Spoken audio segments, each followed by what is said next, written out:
Eu saúdo a amada e querida igreja com a paz do Senhor. Amém. E que essa paz possa reinar nos vossos corações para sempre. Amém? Amém. Convido toda a amada e querida igreja para ficar de pé. Todo mundo vai fazer uma oração. Essa oração é a oração que nós vamos abrir o nosso coração para Deus. Amém? Vocês vão pôr a mão para o céu. Eu vou estar determinando aqui, vocês vão estar concordando comigo. Essa oração é baseada em Mateus, justamente uma meditação profunda de Mateus, capítulo 18, versículo 18, 19 e 30, 19 e 20, que Deus fala que tudo que é ligado na terra é ligado no céu, e tudo que é desligado na terra é desligado no céu. Porém, ele diz assim: onde tiver duas pessoas orando acerca da mesma concordância, o Pai que está no céu nos concede a petição. Amém? Então eu vou estar orando. Carol, desliga aquele ventilador ali que vai direto na minha cara, jogando a poeira da rua para cá, tá? E aí, depois não liga aí, tá? Aí, meus amados, o que acontece? Nós vamos orar agora. Eu vou orar, pedir a Deus para abençoar vocês, a mim também e as outras pessoas, tá bom? Então eu vou estar determinando aqui, vocês vão estar concordando, né? A Bíblia diz que se tiver uma pessoa que concorda, eu não sei o coração de vocês, mas a Bíblia diz que se tiver uma pessoa sincera no meio e concordar, Deus lá no céu ouve, amém? Então vamos orar. Glorioso Deus e soberano Pai, Criador do céu e da terra e do universo, de nós com a tua semelhança. Nesse momento, amado Pai, nós entramos na tua santa e gloriosa presença, Senhor. Presença essa tão importante, Pai, que sem ela nós não podemos subsistir. Pai, eu te apresento cada irmão que veio nesta noite, porque eu sei que ele veio movido pelo Espírito Santo. Te apresento também os irmãos que por algum motivo não puderam vir nesta noite. Te apresento aqueles que estão em casa ou viajando no campo. Te apresento os que estão nos assistindo através das redes sociais. Te apresento nossa comunidade de todos os laterais, de frente, dos fundos, laterais direito e esquerdo. Te apresento, meu Pai, também todos os pais, as mães dessa cidade. Te apresento os presídios, presos que estão lá internados nos manicômios. Te apresento os hospitais. Te apresento, Pai, também aquelas pessoas que estão internadas, que estão incubadas. Te apresento as pessoas, as famílias que perderam seus entes queridos através da Covid-19. Te apresento para que o Senhor venha blindar elas contra a Covid-19. E a esse povo, Pai, eu te peço também, em nome do Senhor Jesus, blinda, meu Pai, aqueles que creem no Senhor. Livra ele da Covid-19, em nome do Senhor Jesus. Amém. Dê uma salva de palmas para Jesus, irmãos. Vamos assentar toda a igreja em nome de Jesus. Estou achando que o microfone aqui está causando alguma alergia em mim, porque não sei, talvez alguma poeirinha, porque quando eu boto na minha frente eu não estou gostando. Eu vou falar mesmo aqui através da minha voz. Eu sei que todo mundo ouvindo aqui na igreja, quem estiver na rede social vai estar ouvindo também, né? Então, meus amados, como nós ia falando, né, o texto que nós vamos meditar hoje em Mateus capítulo, na oração é Mateus 18, né, do texto do 18 até o 20. E na pregação de hoje, onde nós vamos anunciar a boa notícia, que Jesus vai voltar a qualquer momento, alertando ao povo de Deus que Jesus volta a todo momento das nossas vidas, a partir do momento que nós terminamos nosso tempo aqui na terra, amém? E a Bíblia promete, a palavra de Deus, que é verdade, ela promete uma vinda gloriosa de Jesus nas nuvens, arrebatar o seu povo, aqueles que estiver preparado. Mas quando Jesus diz em Mateus do Evangelho, capítulo 11, versículo 28, 29 e 30, Jesus fala assim: vinde a mim todos que estáis cansados e sobrecarregados, e eu vos aliviarei. Tomai sobre vós o meu jugo e aprendei de mim, que sou manso e humilde de coração. Amém? Jesus está dando a oportunidade para nós vir até Ele, buscar o Senhor, bater na porta, para a porta abrir, buscar o conhecimento do Senhor. E Ele está buscando, de nós uma oportunidade, para que nós possamos ali estar abraçando Ele. Quando se fala abraçar Ele, é abraçar a sua causa aqui na terra. Que observa o texto, ele diz: vinde a mim todos que estáis cansados e sobrecarregados, e eu vos aliviarei. Cansado de quê, irmão? Nós estamos tranquilos aqui, aparentemente não podemos sentir nenhum cansaço, mas tem o fardo que a pessoa carrega, que é os problemas, as situações, todos os dias, queira ou não seja, certo ou errado, as pessoas carregam um fardo, e esse fardo, as pessoas se glorificam às vezes, ou às vezes chega até dizer: eu sou uma pessoa abençoada, porque foi abençoada aqui com as bênçãos naturais, que a Bíblia nos mostra que existe bênção natural, que é a bênção que tem a ver com o sol, com a chuva, e com o vento. É as bênçãos que todo mundo, por exemplo, Deus te dando uma vida aqui, te dando a saúde, né? E te dando uma estrutura aqui na terra. Você pode trabalhar, às vezes, com um bom equilíbrio, e uma coisa que o povo chama de sorte aqui na terra. Tudo que você vai fazer dá certo, mas tudo isso tem a ver com só e terra. Inclusive, você pode observar que existe multidões de pessoas, né, que já conseguiram ser abençoados materialmente, mas não conheceram, né, a vida espiritual que Jesus está prometendo aqui nesse texto. Ele está prometendo de aliviar, né? Então, quando Jesus promete de aliviar, é aquilo que traz cansaço para a gente, que às vezes você tendo até dinheiro muito, tendo saúde, tendo tudo que está à sua volta, né, em dias, mas você tem um cansaço espiritual. Esse cansaço espiritual é proveniente daquilo que a palavra mostra, que se chama iniquidade, né? A iniquidade é a desobediência dos mandamentos de Deus. A iniquidade é o pecado, né? A tradução do pecado. A iniquidade, ela causa sequela na pessoa, né? E tudo isso aí por causa que a pessoa às vezes, por exemplo, diz, não, eu estou certo, estou bem, tá isso, aquele outro, mas aí começa, depois de Deus ter abrido uma oportunidade para eles, porque quando Deus abre mão da sua corte celestial e desce aqui na terra e se faz ali uma matéria, nascendo do ventre de uma pecadora para salvar a humanidade, Ele está ali dando a oportunidade para todos nós aceitar o seu convite de vir até Ele, né, para se aliviar e ser abençoado, umas bênçãos, né, por intervenção divina. Mas ele explica, quando ele diz assim, olha, vinde a mim todos que estáis cansados e sobrecarregados, e eu vos aliviarei. Olha, por mais incrível que pareça, né, vocês sabiam que as pessoas que vão para um pronto-socorro, né, o primeiro medicamento que os médicos dão, a junta médica dá para ele, não é o que cura, não é o que faz o tratamento, é um medicamento para aliviar aquele sofrimento dele, não é verdade? Porque aqui na vida da matéria existe algo que se chama droga, através da química, que faz vários tipos de medicamentos, uns mais fracos, uns mais fortes, que pode tirar qualquer tipo de dor de uma hora para outra, através do controle da química no sangue da pessoa. Mas a enfermidade continua lá. Se ele for uma junta médica experiente e tiver a oportunidade, e eles pedem logo um coquetel, aliás, um check-up de exame na pessoa, porque é através dos exames que a pessoa descobre qual o tipo da enfermidade, e o médico vai e passa aquele medicamento que faz aquele tratamento daquela enfermidade. Mas vai depender até da pessoa que toma. Se o problema for neurológico e possa tirar alguma consciência da pessoa, depende até de uma segunda pessoa para dar o medicamento no horário certo. Porque o medicamento ele só pode funcionar de acordo com a química prepara, de acordo com o horário certinho. Por exemplo, se um doutor passar um antibiótico, né, eu já até falei para os irmãos aqui um tempo desse, a questão do antibiótico, existe um antibiótico fraco, tem um médio, tem um forte, tem um muito forte, o mais forte ainda, né, para fazer certos tratamentos do ser humano. Aí eu falando para os irmãos, se as pessoas, o médico passou, por exemplo, um dos antibióticos mais fracos que tem na prática hoje, é a amoxicilina, né? E ele vai e diz assim, o cara está sentindo uma pequena inflamação de garganta, vai lá, o médico passa uma amoxicilina para ele tomar em 12 horas. Quando se fala em 12 horas, o dia ele tem 24 horas, todo mundo sabe. Mas aí, geralmente, o que mais acontece, quando as pessoas falam tomar em 12 horas, né, é as pessoas ultrapassar mais ou menos, né, as 12 horas e não tomar na horário correto. Outras vezes o médico diz, olha, esse medicamento é 3 vezes por dia, né? Quando se fala em 3 vezes por dia, se a pessoa não tiver uma boa orientação, um bom equilíbrio na mente, ele começa a pensar logo que tem que tomar de manhã, meio-dia e de noite. Não é assim, né? 3 vezes por dia é em 8 e 8 horas que a pessoa tem que tomar. E, geralmente ele dá num horário que a pessoa está num sono profundo, né? Lá de madrugada. E muito difícil uma pessoa que está com problema de saúde, né? Geralmente quem está próximo dele, querendo fazer o bem, acorda aquela pessoa que está difícil para dormir, para tomar o medicamento naquela hora certa. E é onde saem as coisas erradas. E aí o antibiótico, a tendência do antibiótico é ofender outros órgãos do nosso corpo, fazer outras ofensas. E aí o que acontece? Você toma uma caixa de medicamento para curar de um problema e ele termina, né, ofendendo outras coisas no corpo da pessoa.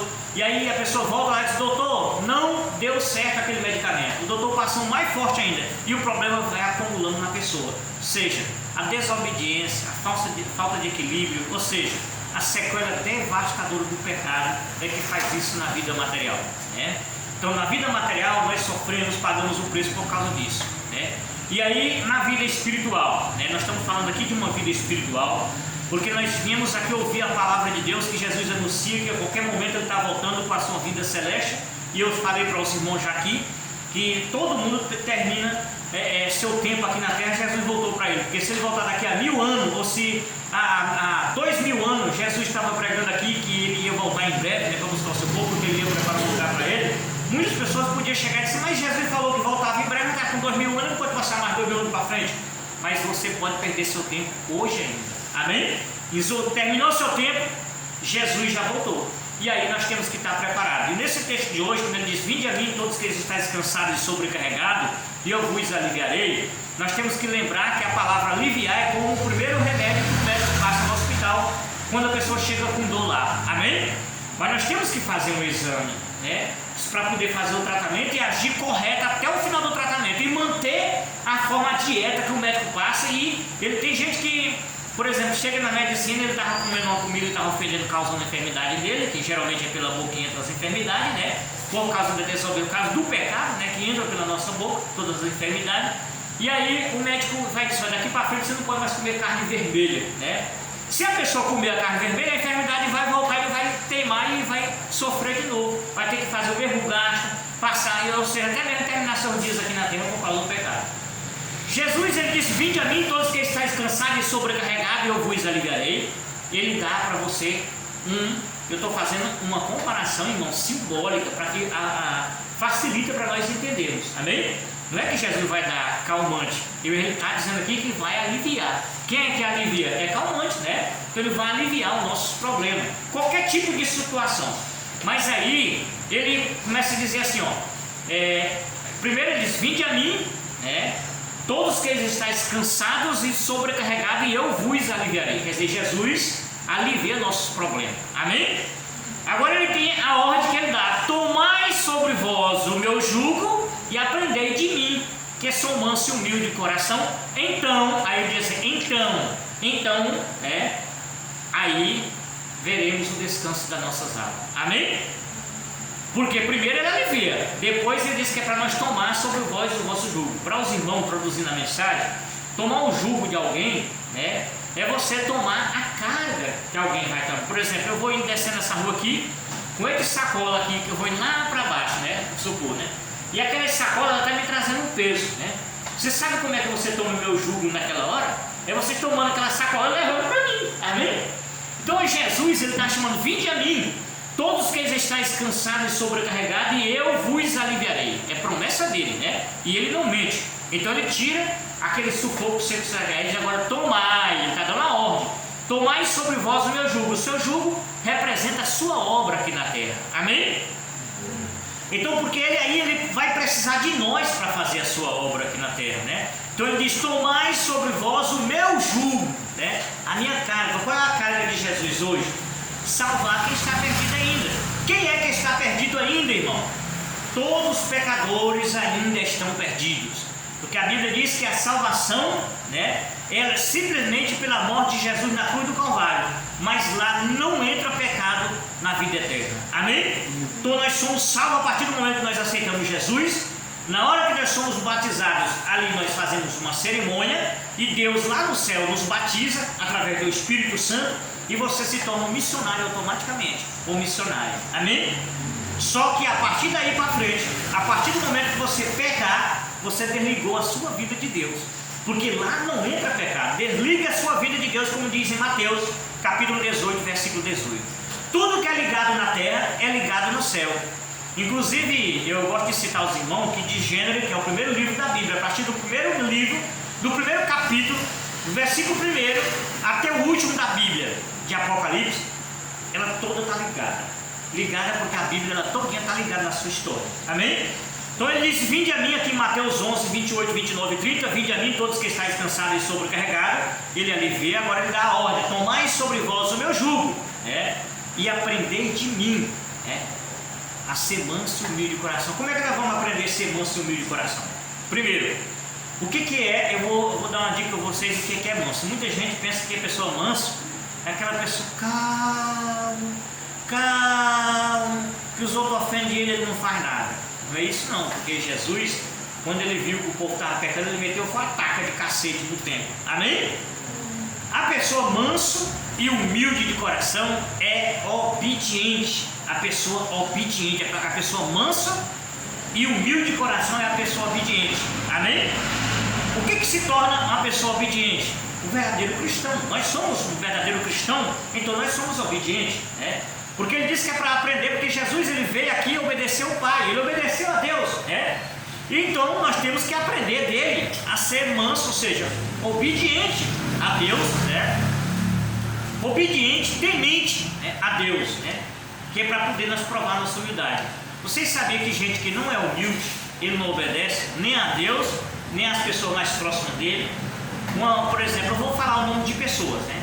Por exemplo, uma mãe, uma mulher, eu vou falar uma mulher arrogante, ela não obedece ao marido, né? Um marido arrogante, ele não obedece à mulher, né? Um filho arrogante, ele não obedece ao pai e nem à mãe. Uma mãe arrogante e um pai arrogante, ele não obedece ao filho, né? Ah, mas um pai e uma mãe não é para obedecer ao filho? É claro que é, irmãos. Para existir amor, o pai e a mãe tem que obedecer ao filho, né? Por exemplo, eu tenho vez aqui que eu chego da rua cansado aqui e a minha filha vai, a Carolina, por exemplo, pai, eu quero um creme para cabelo, sabe? E eu, caçamente, eu vou bater no Mateus comprar, porque eu estou obedecendo a ela, amém? Porque eu sei que ela trabalha para a obra de Deus e eu estou administrando, amém? Então eu sou obediente a ela. Então, para ser manso e humilde de coração, nós temos que fazer o que Deus manda. E o que Deus manda nós fazer? Aqui ele está mandando nós aprender, porque Deus ele não dá uma ordem direta para nós. Por exemplo, a Caroline, a minha filha, ela não deu uma ordem direta para mim, nem eu dou a ordem direta para ela, porque ela é minha filha. Assim também para minha esposa também, por exemplo, para mim não ser arrogante com minha esposa, eu não vou chegar para ela e dizer, ó mulher, eu quero isso, isso, isso e isso, não. Eu vou dizer, olha, se tu puder fazer hoje assim uma comida que eu gosto assim, assim, assim, tudo bem, né? Agora, se ela for arrogante, você não vou fazer isso não, eu disse, tudo bem, né? Eu não quero, eu só quero se ela fizer, né?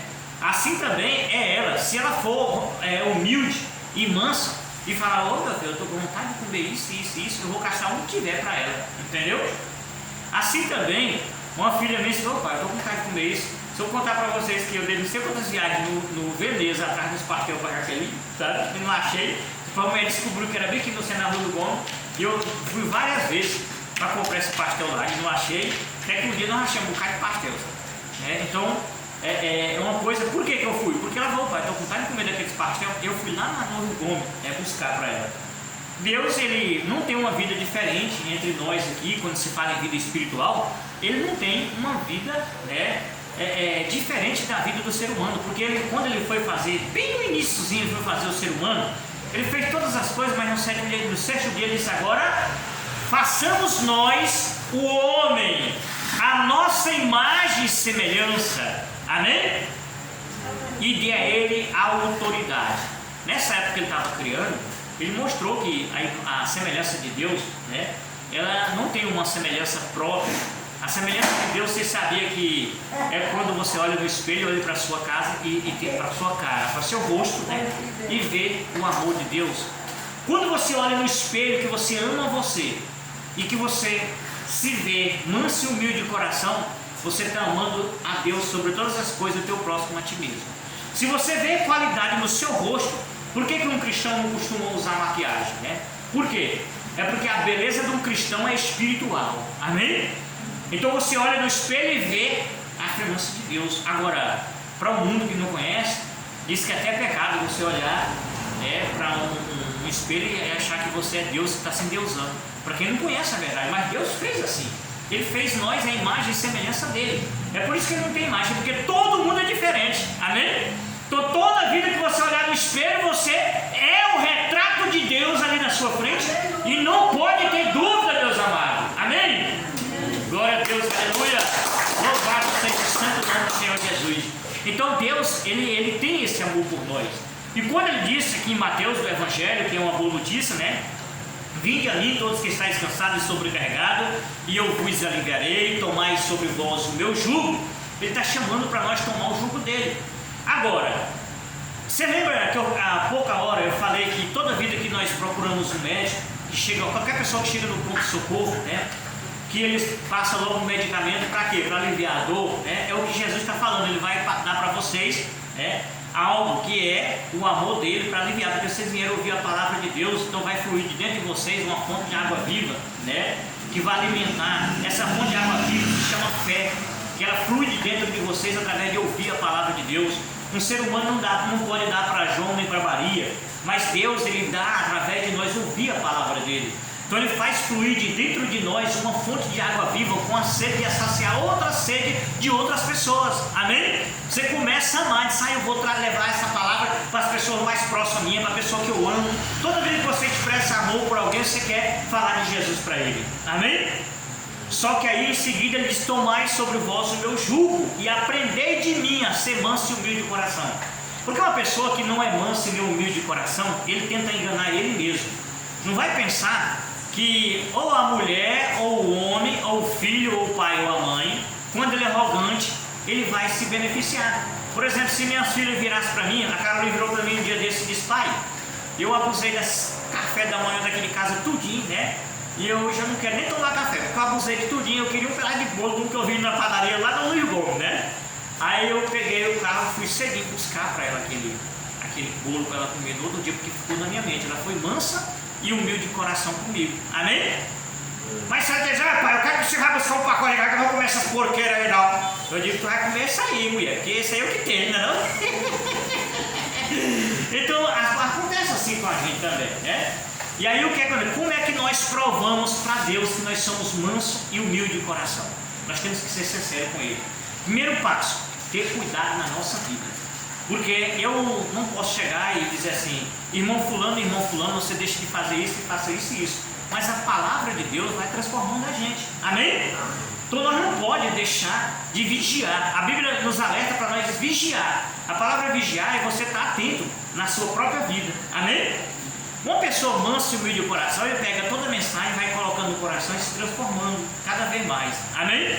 A pessoa mansa e humilde de coração, ele vai fazer da mesma forma que Jesus veio aqui e obedeceu ao Pai até o último grau. Quando ele estava sufocado mesmo ali, ele disse ao Pai, ele sabia do sofrimento que tinha que passar, porque ele está feito de carne aqui, todo mundo está sabendo do sofrimento que a gente tem que passar. Amém? E aí ele sabia do sofrimento, ele disse, Pai, não tem outro jeito de você salvar esse povo, se não for pelo meu caso. E aí o Pai disse, não, pois seja feito tua vontade. Ele foi lá e fez tudo isso. Então o que acontece? Para nós ser uma pessoa mansa e humilde de coração, nós temos que avaliar a nossa vida por completo. Nós não podemos mentir, fazer o que desagrada a Deus. Nós não pode mentir, prometer a Deus o que não pode. Não pode fazer propósito a Deus que não pode. Não pode estar falando a avareza, porque a avareza, o que é a avareza, irmão? A avareza são coisas sem sentido, né? Quando você olha para outra pessoa e acha aquela pessoa feia e diz fulano é feia, Maria, mas fulano é feio, parece um doido. Isso é um pecado muito grande, certo? Porque aquela pessoa é a imagem de Deus. Foi Deus que fez aquela pessoa. Outro ser humano nunca descobriu o jeito de fazer gente. Nem um boneco que não parece uma pessoa não pode fazer. Então aquela pessoa foi Deus que fez. Então se você falar avareza, né, aquilo cai sobre a pessoa, que é a sequela dos pecados. Outra coisa também, todo mês nós gostamos de pregar no final do mês, no começo do mês, uma questão, principalmente quando a Bíblia diz que uma vez salvo, não para sempre salvo. A questão dos dízimos. Um verdadeiro cristão, ele é dizimista. Ele devolve 10% do seu rendimento à casa do tesouro. E se nós prometermos de devolver e não devolver, a Bíblia diz, não é o irmão Manuel que está dizendo, a Bíblia diz que cairá sobre aquela pessoa um talho de maldição. E essa maldição, essa talho de maldição, chama destruição, né? O que é destruição? Eu estava comentando hoje, né? Não era falando mal das vidas alheias, pessoas que a gente conhece na nossa sociedade, né? Passando por situações difíceis, né? E aparentemente a solução que eles verem, você sabe o que é? Só destruição. É só ver um jeito de escapar de uma crise, fazendo uma festa, um forró, vendendo cachaça para o povo, talvez vendendo. A cachaça é uma droga, vocês sabem disso, né? Enganando o povo com aquela alegria momentânea para poder ganhar dinheiro para passar por uma crise. Aí você está vendo, a maldição está passando para frente, para a geração, porque eles estão sofrendo por causa daquela maldição já, está entendendo? Eles estão sofrendo por causa daquela maldição. O nosso sofrimento, hoje aqui na Terra, no dia que nós vivemos hoje, é sequela do passado. Amém? Sequela do passado que nós, através de falta de conhecimento, né? Nós erramos muito quando não conhecia a palavra, então nós apontamos coisas erradas, né? Por exemplo, nós aprendemos, né, a viver de uma forma, uma coisinha simples, né, que a palavra mostra para a gente na coluna alimentar, né, a questão da pessoa aprender desde pequeno comer com um copo de líquido do lado, né? Ou um suco, ou talvez qualquer coisa. Você sabia que é um mal muito grande para a nossa saúde? Olha, se nós comer uma comida, sabe, e só conseguir comer aquela comida, né, que é para comer ela seca, né, só conseguir comer ela bebendo água, você não vai preparar aquele alimento com a sua saliva para entrar para dentro do organismo. Quem vai levar ela é a água, sabe? E aquele líquido que leva ele lá para dentro, ele vai ter que ser filtrado dentro do intestino para poder depois o moinho fazer a digestão, né? Tem muita gente que acredita de forma errada que o líquido serve para fazer a digestão da pessoa. Só se for com uma mistura, com a química, para fazer digestão, um digestivo, né? Mas o líquido ele faz alterar. Vou voltar a mudar lá para uma partezinha química e simples que você já conheceu. Hoje talvez você não saiba como engordar porco, amém? De primeiro o pessoal, para engordar porco, né? Eles faziam o seguinte, para dar aquele de banha, eles pegavam um pouquinho de massa, né? E aquele pouquinho de massa, eles colocavam sal, né? E fazia render aquela massa, podia ser um puim ou uma farinha, e jogava sal, que era para ele beber aquele líquido, né? E depois beber muita água, porque a água junto com o líquido e aquele pouco de massa vira algo que chama lavagem. Muitos lavavam as vasilhas tudinho para dizer que veio esse nome de lavagem por causa disso aí. Misturava aquele pouquinho de puim ou de farinha, vai aquela panelona, dá para o porco comer e beber. Por quê? A água que ele bebe vira banha. E é o que acontece com o ser humano.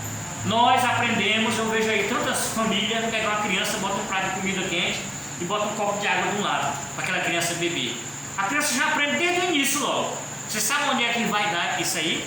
Vai dar quando o organismo não der mais conta de trabalhar normalmente, né? Qualquer falha no organismo depois, qualquer falhazinha, ele vai se deparar com infecção intestinal, porque às vezes o rim altera, né, a química dos rins, que chama cristais alterados. Aí não dá para filtrar aquele líquido que ele bebeu, a criança ou um jovem ou adulto, né? Ao mesmo tempo que o moinho está fazendo a digestão da comida no intestino, aí vai processar de forma errada e a pessoa causa dor de estômago, vai causar doença no intestino, sabe? É uma sequela de enfermidade que traz sofrimento para a carne, amém? Ou seja, tudo isso aí, falta de conhecimento, né? Por nós não conhecer as escrituras. Porque se os nossos pais ou alguém que criou aquela pessoa desde pequenininho conhecesse essa verdade, tivesse vindo para a igreja para aprender a como ter uma vida boa aqui na terra e a como viver um pedacinho do paraíso aqui na terra nos dias que Deus conceder ele aqui, né? Porque Deus é um Deus de vida, então ele não vai querer coisa ruim para o seu filho aqui. Além dele chegar e salvar as pessoas aqui com a sua morte na cruz do Calvário, ele está dando esse espaço aqui para vinde a mim todos que estáis cansados e sobrecarregados, e eu vos aliviarei. Aí ele vai fazer com que você, ouvindo a palavra de Deus, né, ele tira aquele sufoco seu, você faz um autoexame na sua vida e vai mudar de vida. Se você mentiu, não minta mais. Se você um dia deixou de devolver o dízimo, não pode devolver mais. Se você deixou de conhecer as verdades da palavra na escola, por exemplo, aquele estudo que a gente dá aos sábados, à tardezinha na escola de sábado, tem a questão das 5 colunas da verdade, a questão do alimento, que a gente aprende conversando, os irmãos, né? Tem as apostilas que vai nos orientando, e vai orientando que você tem que reeducar seu organismo. Você não deve estar bebendo água junto com o alimento. E aí tem uma série de coisas. Não deve estar usando o dízimo, né? Que é o 10% do Senhor para outras coisas na sociedade. Não pode deixar de fazer a obra de Deus. Não pode aprender com Deus a ser manso e humilde de coração. Ser manso e humilde de coração é você obedecer a Deus. Amém? Se você for humilde, você é manso, né, de coração. Se você é humilde, você é manso. Se você é manso, você é humilde. E se você é essas duas coisas, você é obediente, temente a Deus. Amém? Aí o que resultado nós recebemos de Deus, né? Ele diz assim, ó, assunto é meu texto, ele diz assim, ó: tomai sobre vós o meu jugo e aprendei de mim, como ser manso e humilde de coração, quer dizer, aprender dele Jesus como obedecer a Deus, né? E viver, né, humilde, obediente a Deus. Aí ele diz, então encontrarão descanso. Amém? O que é descanso, irmão? Tem gente que pensa que descanso é quando a pessoa morre. Não. Descanso é quando você encontrar a paz de Deus na sua vida aqui na terra. Amém? Você vai ter um pedacinho do paraíso ainda aqui na terra, antes de Jesus voltar. Porque eu não posso dizer, irmão, você vai morrer amanhã, tem que aceitar ele. Não. Você vai encontrar o descanso da sua vida. Por que descanso? Toda vida que nós vivemos no mundo de pecado é sofrido e traz cansaço, né, físico e mental para a nossa vida. Mas toda vida que nós se transformamos, né, e aprendemos a ser manso e humilde de coração, toma o fardo do Senhor Jesus, né, aí quando ele diz, então encontrarão descanso para as vossas almas. Amém? O que é a alma, irmão? Quando se fala em descanso para as vossas almas, ele está dizendo que não é quando você morre, porque uma alma é o fôlego de vida junto com a nossa matéria. Todos que estão aqui é alma. Os anjos celestiais não são espírito. Os anjos celestiais são pessoas celestes, a Bíblia mostra que está ao nosso lado, é um agente divino. Amém? Mas nós somos almas. A alma não é depois que morre, a alma é viva. Nós somos uma alma. Então ele diz, então encontrarão descanso para as vossas almas. Não é tão bom nós viver tranquilo? O que é um descanso? O que acontece no descanso? Eu trabalho geralmente até sexta-feira por volta do meu dia, essa batalha luta minha, e aí quando eu começo a deitar na sexta-feira de tarde para dormir um descansinho da tarde, né, naquele meu dia, eu começo a repetir o que eu faço durante a semana. Aí se eu não descansar, aí quando for no sábado, eu não tenho felicidade, entendeu? Aí eu descanso, quando é no sábado, eu sinto aquele fardo sair de mim. Eu começo, no domingo, quando eu começo a trabalhar, eu começo com aquela força, aquela energia, aquela coragem, porque eu estou descansado, amém?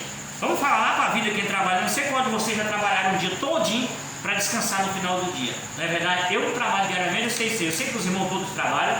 E quando a pessoa trabalha o dia todo naquele serviço pesado, quando você chega no momento de descansar, o que acontece? Você sente um alívio, né? Então a nossa vida, a nossa batalha, a nossa luta, ela traz esse cansaço. E Jesus aqui está prometendo nos dar o livramento, amém? Então eu quero convidar meus irmãos para a partir de hoje, né, vocês não deixar de vigiar vocês mesmos.